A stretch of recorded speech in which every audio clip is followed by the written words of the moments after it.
আমরা লাস্ট এপিসোডে দেখছিলাম সেখানে মাস্টার ইয়াওচান চলে এসেছিল এবং মাস্টার ইয়াওচান যেখানে পা রাখছিল সেইখানকার স্পেস ওয়েবের মতো তৈরি হয়ে যাচ্ছিল। তখন মাস্টার ইয়াওচান বলে, তুমি আমার ডিসাইবলকে ধরে নিয়ে যেতে চাও? তোমার মতো 9th তিয়ানজন এইটার যোগ্যতা রাখো না। মাস্টার ইয়াওচানকে দেখে জিয়ান পুরোটাই অবাক হয়ে যায় এবং জিয়ান বলে, টিচার। অন্যদিকে এটি দেখে মাস্টার ফ্যাং, হোয়াইট তিয়ানজন সহ বাকি সবাই ফাইট থামিয়ে দেয় এবং বলে, ইয়াওচান। এবং সাধারণ ফাইটাররা বলে, আমাদের প্যাভিলিয়ন মাস্টার ফিরে এসেছে, আমাদের ফলিং স্টার প্যাভিলিয়ন এখন সেভ হয়ে গিয়েছে। অন্যদিকে আমরা মাস্টার ইয়াওচানকে দেখতে পাই যে রাগি চোখে তাকিয়েছিল।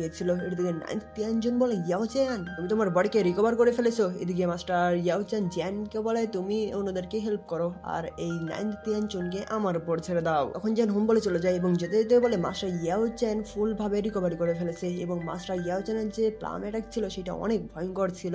সাথে আমি অবাক হচ্ছে যে মাস্টার ইয়াওচান বর্তমানে কোন লেভেলে আছে। অন্যদিকে 9th তিয়ানজন বলে, ইয়াওচান তুমি যদি তোমার ফুল ফিজিক্যাল বডি ফিরেও পাও তারপরে তুমি 9 স্টার দাউজুন লেভেলে থাকবে। তাই তোমার এই পাওয়ার নিয়ে সোল হলকে তুমি এক চুলও নড়াতে পারবে না। আর তোমার যদি অ্যাবিলিটি থাকে তাহলে প্রথমে তুমি আমাকে হারিয়ে দেখাও। এটি বলে 9th তিয়ানজন তার পাওয়ার বের করে ফেলে এবং ভয়ঙ্কর ভাবে তার পাওয়ার ছড়িয়ে গিয়ে সেখানে অনেক বড় একটা ওয়েব তৈরি হয়ে যায় এবং সেই ওয়েব গুলো এরর মতো অতিক্রম হয়ে যাচ্ছিল। এদিকে মাস্টার ইয়াওচান বলে, ওহ তাহলে তো আমাকে তোমার সাথে ট্রাই করতেই হবে, তা না হলে বাইরের মানুষজন ভাববে যে ফলিং স্টার প্যাভিলিয়নের মধ্যে এমন কেউ নেই যে সোল হলের সাথে পাঙ্গা নেওয়ার সাহস করতে পারে। তখন 9th তিয়ানজন বলে, ঠিক আছে তাহলে দেখাই যাক তোমার এই বড় বড় কথা কতক্ষণ পর্যন্ত টিকতে পারে। আর এখন মরো। এটি বলে 9th তিয়ানজন সেই ওয়েব অ্যারোগুলো মাস্টার ইয়াওচানের দিকে ছেড়ে দেয়। তখন মাস্টার ইয়াওচান তার হাতে থাকা অ্যাটাকটি অ্যাক্টিভ করে দেয়, যার ফলে সেই পুরো স্পেস জায়গাটি একটা ডাইমেনশনের মতো তৈরি হয়ে যায়। তারপর সেই স্পেসটি ব্রেক করে ফেলে এবং সেইগুলো টুকরোগুলো মাস্টার ইয়াওচানের পিছনের দিকে একটা বরফের মতো জিনিস তৈরি করে ফেলে এবং সেই বরফের মতো টুকরোগুলো দিয়ে সামনে একটি অ্যারোর মতো অ্যাটাক তৈরি করে এবং যে অ্যাটাকটি সামনে থেকে আসা ওয়েব অ্যারোগুলোকে প্রথমে আটকে দেয়। তারপর মাস্টার ইয়াওচান তার পাওয়ার ইউজ করে এবং তার পাওয়ারের ফলে স্পেসের মধ্যে এতগুলো স্ল্যাশ অ্যাটাক করে, সেইখানে একদম স্ল্যাশ অ্যাটাক করতে করতে সেই অ্যাটাকটি একদম পুরোপুরি ডিস্ট্রয় হয়ে যায়,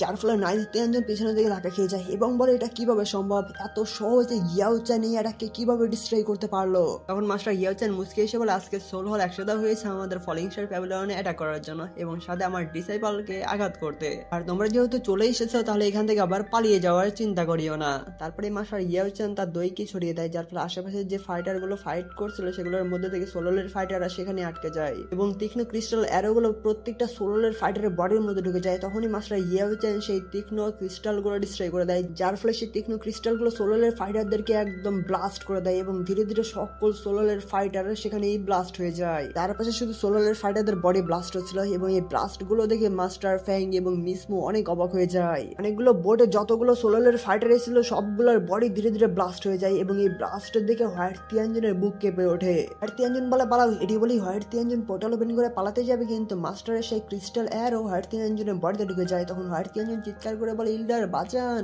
তখনই হোয়াইট তিয়ানজনের বডি ব্লাস্ট হয়ে যায় এবং তার সাথে সাথে সেইখানকার পরিবেশ একটু শান্ত হয়ে যায়। তখন সাধারণ ফাইটাররা বলে, ইয়ে আমরা বেঁচে গিয়েছি। এদিকে জিয়ান মনে মনে বলে, এটাই কি তাহলে টিচারের পিক স্ট্রেংথ? সত্যি অনেক পাওয়ারফুল, 9th তিয়ানজনের থেকে তো অনেক বেশি, এমনকি সিনিয়র হ্যাকিং এর থেকেও পাওয়ারফুল মনে হচ্ছে। এদিকে 9th তিয়ানজন বলে, ইয়াওচান এতটাও প্রাউড ফিল করিও না, একজন আছে যিনি তোমার পাওয়ার সত্যিই দেখতে চায় যে তুমি কতটা পাওয়ারফুল। এটি বলে 9th তিয়ানজন একটি জেট কার ডিস্ট্রয় করে দেয়, তার সাথে সাথে পিছনে একটা পোর্টাল ওপেন হয়ে যায় এবং সেইখান থেকে অনেক ভয়ঙ্কররা বেরোতে শুরু করে, যার ফলে সাধারণ ফাইটাররা অনেকটাই কষ্ট পাচ্ছিল। এদিকে 9th তিয়ানজনের পিছন দিক থেকে এত ওরা বের হচ্ছিল যে সেখানে সাধারণ ফাইটারদের অনেকটা ঠান্ডা লাগতে শুরু করে। এদিকে জিয়ানও অবাক হয়ে সেই দিকে তাকায়। অন্যদিকে তখন সেই পোর্টাল থেকে বের হয়ে একজন ফাইটার, যার হাতে একটা সাইজ ছিল এবং এই ফাইটারের প্রেসার এবং গেট আপ দেখেই মাস্টার ফ্যাং একটু ভয় পেয়ে যায়। আর এটা আর কেউ না, এটা ছিল 8th তিয়ানজন। তখন 8th তিয়ানজন সেই পোর্টালটি বন্ধ করে দেয়, যার ফলে সেই ওরা চারদিক ছড়িয়ে পড়ে এবং এই ওরার ফলে সাধারণ ফাইটাররা অনেকটা কষ্ট পাচ্ছিল। তখন 8th তিয়ানজন বলে, তিয়ানজন সিস্টার তাহলে তুমি নিজে না পেরে সত্যি সত্যি স্পেস জেট ব্রেক করে আমাকে নিয়েই আসলে। তখন 9th তিয়ানজন বলে, বোকার মতো কথা বলা বন্ধ করো, আগে দেখো তোমার অপোনেন্টে কে দাঁড়িয়ে আছে। তখন 8th তিয়ানজন হেসে বলে, আমিও দেখছি তুমি কাকে দেখে এতটা ভয় পাচ্ছ, এবং সামনের দিকে তাকিয়ে সে চমকে ওঠে এবং বলে, ইয়াওচান তুমি তোমার ফিজিক্যাল বডি রিকভার করে ফেলেছো। তখন মাস্টার ইয়াওচান বলে, 8th তিয়ানজন তোমাদের 9th তিয়ানজন পর্যাপ্ত না দেখে সোল হল তোমাকেও পাঠিয়েছে। তখন 8th তিয়ানজন বলে, যেহেতু তিয়ানজন সিস্টার তোমার সাথে পেরে উঠছে না তাহলে এটা থেকে বোঝা যাচ্ছে তুমি তোমার স্ট্রেংথ রিকভারি করে ফেলেছো অনেকটাই। তখন 9th তিয়ানজন বলে, এত বকবক করার কি আছে, যদি আমরা একসাথে মিলে কাজ করি তাহলে আমরা 9 স্টার 10 জনকেও হারিয়ে দিতে পারবো। এটি বলে তার পাওয়ার আকাশের দিকে ছেড়ে দেয়, যার ফলে পুরো আকাশ কালো মেঘে ছেয়ে যায় এবং সেইখান থেকে অনেক বিজলি চমকাচ্ছিল এবং সাথে সাথে মেঘ থেকে বৃষ্টিও পড়ছিল, কিন্তু এই বৃষ্টিটা অন্যরকম ছিল, যার ফলে সাধারণ ফাইটার এবং মাস্টার ফ্যাংও কিছুটা অবাক হয়ে যায়। এদিকে জিয়ানও চারদিকে তাকায়, কিন্তু আমরা মাস্টার ইয়াওচানকে দেখতে পাই যে বিন্দাস স্টাইলে দাঁড়িয়েছিল। তারপর এইট তিয়ানজুন তার পাওয়ার রিলিজ করে, যার ফলে ফলিং স্টার ব্যাবিলনের জায়গাগুলো ছিল সেগুলো ফ্রিজ হতে শুরু হয়ে যায় এবং সাথে সাথে সাধারণ ফাইটারও অনেকটা কষ্ট পাচ্ছিল। তারপর আমরা দেখতে পাই ধীরে ধীরে ফলিং স্টার ব্যাবিলনের অনেক জায়গায় ফ্রিজ হয়ে যায়। তারপর নাইন্থ তিয়ানজুন তার পাওয়ার ইউজ করে এবং সেখানে অনেকগুলো বল তৈরি হয়ে যায়। তখন সেই বলগুলো আরো ধারালো ক্রিস্টালের তৈরি হয়ে গিয়ে সেই এইট তিয়ানজুনের অ্যাটাকের দিকে যেতে শুরু করে, কিন্তু মাস্টার ইয়াওচানকে দেখতে পাই যে চুপচাপ হয়ে দাঁড়িয়েছিল। অন্যদিকে বরফের ক্রিস্টালগুলো দিয়ে তৈরি করা অ্যাটাকটি বড় হতে শুরু করে এবং ধীরে ধীরে অনেকটা বড় হয়ে যায় এবং সেই বরফের ক্রিস্টালগুলো অনেক বড় হয়, কারণ সেই অ্যাটাকটি এত বড় হয় যে সামনে থাকা মাস্টার ইয়াওচান অনেক ছোট দেখাচ্ছিল। তখন দুই তিয়ানজুন সেই ভয়ঙ্কর অ্যাটাকটি মাথার উপর নিয়ে বলে, ইয়াওচান এখন আমি দেখছি তুমি নিজেকে বাঁচাবে নাকি তোমার ফলিং স্টার প্যাভিলিয়নকে বাঁচাবে। এটি বলে হা হা করে হাসতে শুরু করে, কিন্তু মাস্টার ইয়াওচান কিছু বলে না। তখন এইট তিয়ানজুন বলে, ইয়াওচান এবার মরো তুমি, সাথে তোমার ফলিং স্টার প্যাভিলিয়নও তোমার সাথে সাথে একদম ভ্যানিশ হয়ে যাবে। তখন আমরা দেখতে পাই এই ভয়ঙ্কর বড় অ্যাটাকের প্রেসারের ফলে ফলিং স্টার প্যাভিলিয়নের অনেক জায়গা ধীরে ধীরে ভাঙতে শুরু করে। কিন্তু অন্যদিকে আমরা দেখতে পাই মাস্টার ইয়াওচান সেই ভয়ঙ্কর বড় অ্যাটাকের সামনে দাঁড়িয়েছিল। তারপর মাস্টার ইয়াওচান হাত তোলে এবং বলে স্টপ। তখনই সেই ভয়ঙ্কর বরফের অ্যাটাকটি থেমে যায় এবং এই থেমে যাওয়ার ফলে সেখানে একটা ভয়ঙ্কর ওয়েবও তৈরি হয়। এদিকে সাধারণ ফাইটাররা বলে এটা কি হচ্ছে, এটা কি থেমে গেল? অন্যদিকে জিয়ানও অনেকটা অবাক হয়ে সেদিকেই তাকিয়েছিল। অন্যদিকে নাইন্থ তিয়ানজুনের চোখ কপালে উঠে যায় এবং বলে এটা কিভাবে সম্ভব, এবং এইট তিয়ানজুন বলে এটা পসিবলই না।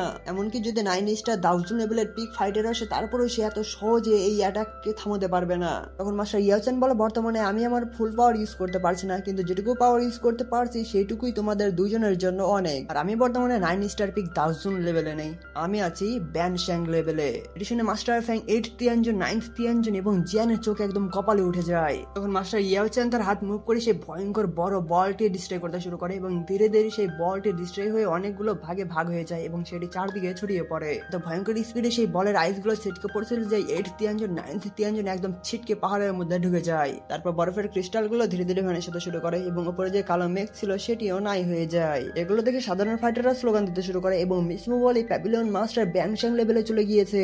এদিকে জিয়ান বলে তাহলে এটাই হলো ব্যানশ্যাং লেভেলের পাওয়ার। অন্যদিকে আমরা দেখতে পাই এইট তিয়ানজুন বের হয়ে আসে এবং বলে ব্যানশ্যাং, এই ইয়াওচানের সাথে এখন আমরা দুজন মিলে ফাইট করে জিততে পারবো না, কারণ তার সাথে আর আমাদের তুলনা করাই চলে না। এটি বলেই তারা পোর্টাল ওপেন করে সেখান থেকে পালাতে শুরু করে। এদিকে মাস্টার ইয়াওচান বলে তোমরা এখানে এমনিতে আসোনি, কিন্তু তোমরা খালি হাতে কিভাবে ফিরে যেতে পারো, এটা তো এতটাও সহজ না। তারপরে মাস্টার ইয়াওচান হাত মুভ করে, যার ফলে স্পেস ব্রেক হয়ে যেতে পোর্টালের মধ্যে থাকে স্পেসও ব্রেক হয়ে যায় এবং সাথে সাথে সেই পোর্টাল ব্লাস্ট হয়ে যায় এবং সেই ব্লাস্টের মাঝখান থেকে আমরা চিৎকার শুনতে পাই এবং এইট তিয়ানজুন বলে, ইয়াওচান আমাদের সোল হল এটার জন্য বসে থাকবে না, তাই রেডি থেকো। আর এখানে তারা কিন্তু মারা যায়নি। এইট তিয়ানজুন এবং নাইন্থ তিয়ানজুনের অবস্থা অনেকটা খারাপ হয়ে গিয়েছিল। এদিকে সাধারণ ফাইটাররা তো খুশিতে লাফাতে শুরু করে এবং বলে ইয়ে আমরা জিতে গিয়েছি। তখন মাস্টার ফ্যাং খুশি হয়ে বলে ব্রাদার ইয়াওচান অনেক অসাধারণ, কারণ ব্রাদার ইয়াওচান তার হাতের আঙুল নড়িয়ে এই সোল হলের দুজন তিয়ানজুনকে কি ভয়ঙ্কর ভাবে ইনজুরি বা আহত করে দিয়েছে। অন্যদিকে জিয়ানও খুশি হয়ে গিয়েছিল। তারপরে জিয়ান পেছনের দিকে থাকে এবং সেখানে দেখতে পাই ডেমন পাপেট তার দিকে আসে, কিন্তু ডেমন পাপেটের বডির অবস্থা অনেক খারাপ হয়ে গিয়েছিল।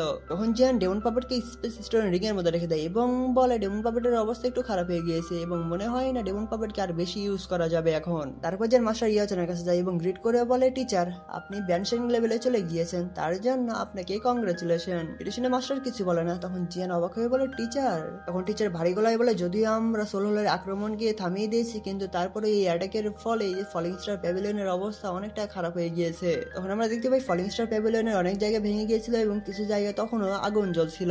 টিচার আরো বলে, যদি আমি ব্যানশ্যাং লেভেলে আপগ্রেড হওয়ার সাথে সাথে আমার ফুল পাওয়ার ফিরে পেতাম তাহলে আমার ফরমেশন এতটা উইক হতো না, যার ফলে এইট তিয়ানজুন এবং নাইন্থ তিয়ানজুনের কবর আজকে এখানেই হয়ে যেত। তখন জিয়ান বলে, টিচার আপনি টেনশন করবেন না, আপনি যদি এইটার মধ্যে না আসেন তাহলে আমাদের ফলিং স্টার প্যাভিলিয়নের অবস্থা এর চেয়ে আরো বেশি খারাপ হয়ে যেত।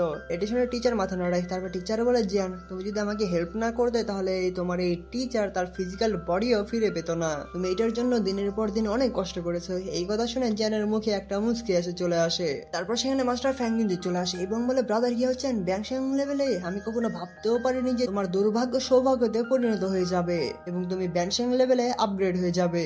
তারপর ইলডারা মাস্টার ইয়াওচানকে গ্রিট করে এবং মাস্টার ইয়াওচান বলে, তোমরাও অনেক কষ্ট করেছো এটার জন্য। তখন মাস্টার ফ্যাংজিন যে আরো বলে, যেহেতু ব্রাদার ইয়াওচান এখানে চলে এসেছে তাহলে আমাদের ফলিং স্টার প্যাভিলিয়ন আবার আগের মতো সম্মান ফিরে পাবে।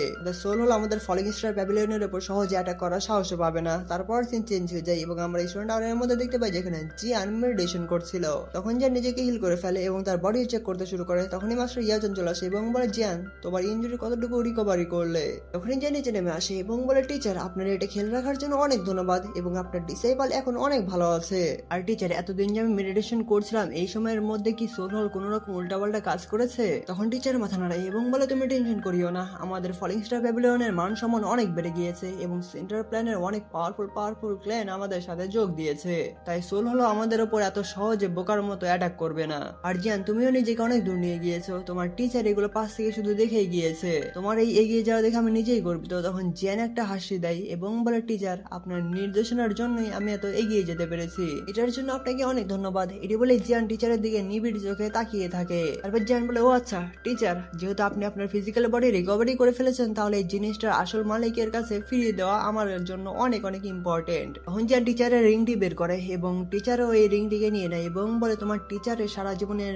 নলেজ বা জ্ঞান এর মধ্যে রয়েছে এবং তুমি হয়তো এই রিং এর মধ্যে থাকা জ্ঞান বা নলেজ 80% বা 90% পর্যন্ত শিখে ফেলেছো, আর এরই মাধ্যমে তুমি এখন নিজের যোগ্যতায় শিক্ষক হওয়ার পর্যায়ে চলে এসেছো। তাই এই জিনিসগুলো তোমার আর কোনো কাজে লাগবে না, কিন্তু একটা জিনিস আছে যেটা তোমার কাজে লাগবে। তারপরে মাস্টার ইয়াওচান তার বোনচিলিং ফ্লেম বের করে ফেলে, এটা দিকে জিয়ান বুঝে যায় এবং বলে, টিচার। তখন মাস্টার ইয়াওচান বলে, যেহেতু আমি ব্যান্সিং লেভেল আপগ্রেড হয়ে গিয়েছি, তাই আমার বোনচিলিং ফ্লেম এখন আর আমার জন্য এতটাও ইম্পর্টেন্ট না, কিন্তু তোমার কাছে ফ্লেম মান্ত্রা আছে, যার ফলে তোমার জন্য ডিফারেন্ট ফ্লেম বা ভিন্ন ভিন্ন ফ্লেম থাকা অনেক ইম্পর্টেন্ট, যেটা তোমাকে তোমার স্ট্রেংথ ইমপ্রুভ করতে অনেক অনেক বেশি সাহায্য করবে। তখন জিয়ান বলে, টিচার, আমি এটি নিতে পারবো না, কারণ একজন অ্যালকেমিস্টের জন্য হেভেলি ফ্লেম যে কতটা ইম্পর্টেন্ট সেটা আপনি জানেন, এমনকি আপনি ব্যাংসিং লেভেলে পৌঁছানোর পরও এই বোনচিলিং ফ্লেম আপনার দরকার, কারণ এটি আপনাকে আরো বেশি শক্তিশালী করে তুলবে, তাই আমি এটি নিতে পারবো না। এটি শুনে টিচার মনে মনে বলে, এই ছোট্ট ছেলে অনেক বড় হয়ে গিয়েছে, তাই আমি আর তাকে বোকা বানাতে পারবো না। তারপরে মাস্টার ইয়াওচান বোনচিলিং ফ্লেমকে টাচ করে এবং টাচ করার সাথে সাথে বোনচিলিং ফ্লেমের মধ্যে থাকে মাস্টারের স্পিরিচুয়াল পাওয়ার রিমুভ হয়ে যায়, যার ফলে বোনচিলিং ফ্লেম চারদিক ছড়িয়ে পড়ে। এটি দিকে যেন অবাক হয়েছে এবং বলে, টিচার। এদিকে মাস্টার ইয়াওচান বলে, আমি আমার সোল প্রিন্ট বোনচিলিং ফ্লেম থেকে সরিয়ে নিয়েছি, তাই বোনচিলিং ফ্লেম মালিক ছাড়া হয়ে গিয়েছে, এখন তুমি কি চাও বোনচিলিং ফ্লেম মালিক ছাড়া থাকুক?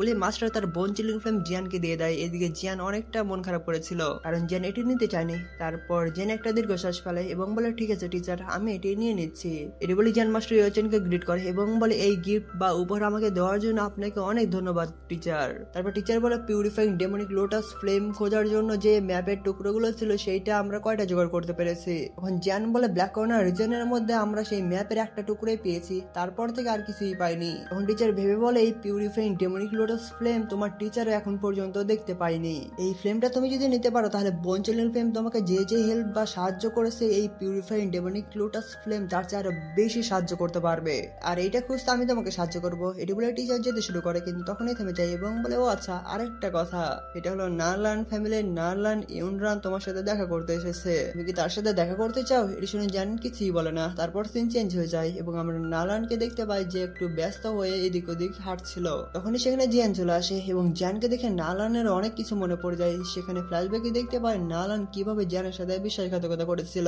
জিয়ান সহ জিয়ানের ফাদার এবং পুরো ফ্যামিলির সম্মান নষ্ট করেছিল। এটি ভেবে নারলান অনেকটা মন খারাপ করে এবং মনে মনে বলে, জিয়ান এখন শুধু 10 জন লেভেলের পাওয়ারফুল ফাইটারই না, সাথে সাথে সে ফলিং স্টার প্যাভিলিয়নের ইয়াং প্যাভিলিয়ন মাস্টার। তখন জিয়ান বলে, নারলান, তুমি আমার সাথে এই সময় কিসের জন্য দেখা করতে এসেছো? তখন নারলান বলে, আমি আসলে এখানে এসেছি যাতে তুমি আমার টিচারকে রক্ষা করতে পারো। শুনে জিয়ান বলে, কি হয়েছে? তখন নারলান বলে, আমরা সেন্টার প্ল্যানে আসার কিছু সময়ের মধ্যে আমার টিচার ফ্লাওয়ার সেক্টরের মধ্যে একটা অতিথি ইলার হিসেবে যুক্ত হয়ে যায়। যেহেতু আমরা ফ্লাওয়ার সেক্টরে অস্থায়ীভাবে বসবাস করতাম এবং সেখানকার কিছুই চিনতাম না, তাই আমরা দ্বিতীয় বছরে ফ্লাওয়ার সেক্টর থেকে অন্য একটা নির্জন অজানা মাউন্টেনে চলে আসি। তখন টিচার সেই মাউন্টেনে একজন ওল্ড মহিলাকে দেখতে পায় যে হাঁটতে পারতো না এবং সে অজ্ঞান হয়ে শুয়েছিল, কারণ তিনি অনেক অসুস্থ হয়েছিলেন এবং আমার টিচার তাকে অনেক হেল্প করে। এবং কে জানতো যে এই ওল্ড মহিলার মধ্যে একটা অন্যরকম অজানা জিনিস লুকিয়ে আছে। প্রথম কয়েকদিন সেই ওল্ড মহিলা টিচারের জন্য অনেকটা কষ্টকর হয়ে ওঠে, কিন্তু টিচারের কেয়ার এবং যত্নে সেই ওল্ড মহিলা ভালো হতে শুরু করে এবং তার যে গার্ড গুলো ছিল সেটিও ডাউন করে ফেলে বা রিমুভ করে দেয়। তারপর আমরা জানতে পারি এই ওল্ড মহিলা আর কেউ না, তিনি ছিলেন flower sector old sector master granny হুয়া। তারপর গ্র্যানি হুয়া তার শেষ পর্যায়ে চলে আসে এবং তিনি একটা আননোন মেথড ইউজ করে তার সমস্ত দইকে টিচারের বডির মধ্যে দিয়ে দেয়, সাথে তিনি টিচারকে ফ্লাওয়ার সেক্টর জেট টোকেন দিয়ে দেয়, যাতে টিচার এই জেট টোকেনটা দেখিয়ে flower sector next sect master হিসেবে নিজেকে প্রকাশ করতে পারে। কিন্তু টিচারের ফ্লাওয়ার সেক্টর সেক্ট মাস্টার হওয়ার কোনো ইচ্ছাই ছিল না। তারপর গ্র্যানি হওয়া মারা যায় এবং তাকে আমরা কবর দেওয়ার পর আমার টিচার ফ্লাওয়ার সেক্টর লিডার আর হয়নি, যতক্ষণ পর্যন্ত না অ্যাক্টিং সেক্ট মাস্টার হুয়াজিন আমাদেরকে খুঁজে পেয়েছিল। আর অ্যাক্টিং সেক্ট মাস্টার বলতে বোঝায় সেক্ট মাস্টারের পরে যার অবস্থান তাকেই বলে। তারপর হুয়াজিন আমার টিচারকে জোর করে যাতে করে টিচার যেন সেই সেক্ট টোকেনটা তাদেরকে দিয়ে দেয়। যেহেতু টিচার কোনো ঝামেলা করতে চাইছিল না, তাই সেই সেক্ট টোকেনটা তাদেরকে দিয়ে দেয়। কিন্তু কে জানতো হুয়াজিনের মনের মধ্যে অন্যরকম কিছু চলছিল, আর সেইটা হলো হুয়াজিন এখন আমার টিচারের বডির মধ্যে থাকা সেই দৈকি পাওয়ারটা নিতে চায়, যেটা গ্র্যানি হুয়া মরে যাওয়ার আগে টিচারের বডির মধ্যে দিয়েছিল। কারণ হুয়াজিন কোনোভাবে বুঝতে পেরে গিয়েছিল যে টিচারের বডির মধ্যে গ্র্যানি হুয়ার দৈকি পাওয়ার রয়েছে। তখন জিয়ান বলে হুয়াজিন তো অ্যাক্টিং সেক্ট মাস্টার, আর যদি আমরা ফ্লাওয়ার সেক্টরের কথা বলতে চাই তাহলে সেন্টার প্ল্যানের মধ্যে দুইটা সেক্টরের মধ্যে একটা হলো ফ্লাওয়ার সেক্ট। তাহলে ফ্লাওয়ার সেক্টরের মধ্যে যে লিডার গুলো আছে তারা এই অন্যায় দেখে কি কাজ করছে? পিছনে নালান মাথা নাড়ে এবং বলে ফ্লাওয়ার সেক্টরের বেশিরভাগ ইল্ডার আমার টিচারের পাশেই দাঁড়িয়ে আছে এবং টিচারের পাশে থাকার কারণ হলো গ্র্যানি হুয়ার লাস্ট ইচ্ছা। তারপর হুয়াজিন অন্য কোনো উপায় না দেখে আমার টিচারকে শুধু ফাইট করার জন্য চ্যালেঞ্জ করতেই থাকে। এটা শুনে জিয়ান বলে ফাইট? তখন নালান বলে এটা শুধু ফাইটে না, এই ফাইটটা আমার টিচার প্রত্যাখ্যানও করতে পারবে না এবং এই ফাইটটা পার্টনারের সাথে একসাথে হয়ে ফাইট করতে হয়। কিন্তু হুয়াজিনের কাছে একটা পার্টনার রয়েছে, সে অনেক পাওয়ারফুল এবং তারা দুইজন মিলে টিচারের সাথে ফাইট করবে যাতে করে টিচারকে হারিয়ে গ্র্যানি হওয়ার দৈকিটা তারা নিয়ে নিতে পারে। তখন নালান বলে হুয়াজিন হলো 4 স্টার 1000, কিন্তু মেইন প্রবলেম হচ্ছে তার লাভার, সে হচ্ছে 6 স্টার 1000। এটা শুনে জিয়ান ভাবতে শুরু করে এবং বলে 6 স্টার 1000? তখন জিয়ান বলে 6 স্টার 1000, আর যেহেতু ইউজির কাছে গ্র্যানি হওয়ার দৈকি রয়েছে তাহলে সে ফাইট করছে না কেন? তাহলেই তো হয়, ফাইট করলেই তো ইউজি তাদেরকে হারিয়ে দিতে পারে। তখন নালান বলে গ্র্যানি হওয়ার দৈকি হলো আনস্টেবল, এখন পর্যন্ত টিচার এই দৈকিকে রিফাইন করতে পারেনি। তখন জিয়ান বলে আনস্টেবল বা অস্থির? তখন নালান বলে হ্যাঁ আনস্টেবল, যাতে করে যাদের কাছে খারাপ উদ্দেশ্য রয়েছে তাদেরকে যেন আটকানো যায়। এই জন্য গ্র্যানি হওয়া একটা সিক্রেট মেথড ইউজ করেছিল যার মাধ্যমে তার দৈকি একদম টিচারের বডির সাথে মিশিয়ে দিয়েছে।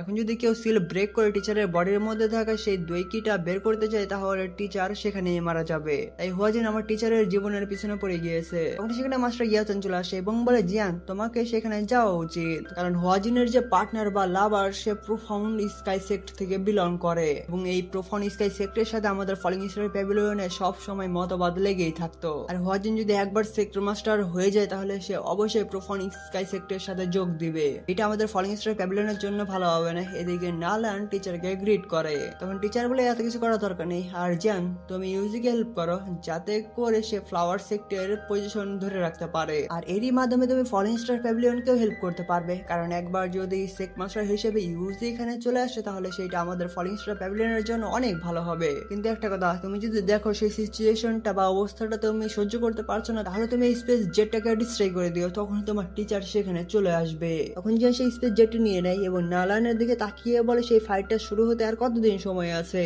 তখন নালান বলে 15 দিনের মতো সময় আছে, আর আমার কাছে তুমি ছাড়া কেউ নেই, তুমি শুধু টিচারকে হেল্প করতে পারবে। তখন জেন ভেবে বলে 15 দিন এটা তো অনেক কম সময়, তাহলে এই সময় মনে হয় আমাকে কিংলিং কে সাথে নিয়ে যেতে হবে, কারণ এখনো লিটল ফেয়ারি ডক্টর এবং মাস্টার তিয়ানও দরজা বন্ধ করে তারা কাল্টিভেশন করছে এবং আমি চাই না তারা এই কাল্টিভেশনের মধ্যে কোনো প্রকার বাধাগ্রস্ত হোক। তখন টিচার বলে হুম, এবং আমি এই সময়ের মধ্যে সিনিয়র তিয়ানহাওকে হেল্প করবো যাতে করে তিনি তার পিক স্ট্রেংথ ফিরে পেতে পারে।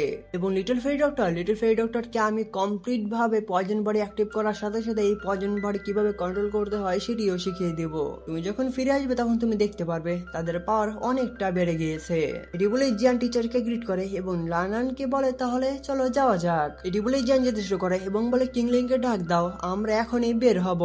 নালান জিয়ানের সাথে যেতে শুরু করে এবং এর সাথে সাথে এখানে এপিসোডটি শেষ হয়ে যায়।